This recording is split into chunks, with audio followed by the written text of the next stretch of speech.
This is Scott the Fix-It Guy. Today we're dealing with a Bosch dishwasher that was smoking out of the control panel. So we're going to unplug it and see what's going on with the controller.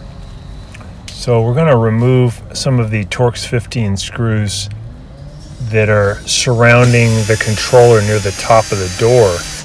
We don't need to remove all of the screws, but we want to remove all the ones here at the top and then a couple down the side. And they're the ones that are holding in the whole control panel.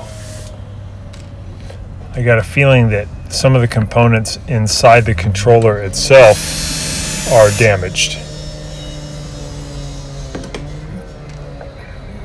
So we're just removing all those screws, and then we're going to grab the control, the whole panel, and we're going to pull it toward us and pull up, and it'll come out. Here we're looking at it. We're going to remove these little wires here on the back of the controller, and I'm going to pry back the case and just take a look in there. There's these little clips on the side. Just lift them up, and then it kind of hinges back, and you can look inside.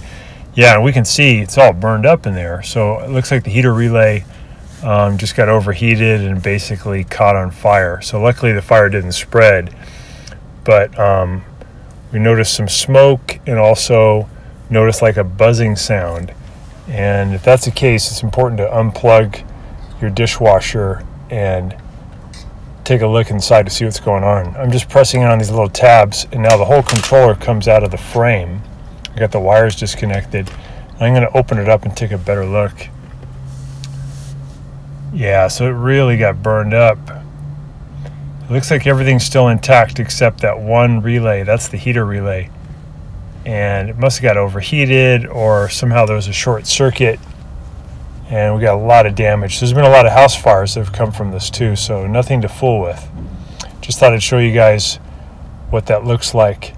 So thanks so much for watching, and please subscribe when you get a chance.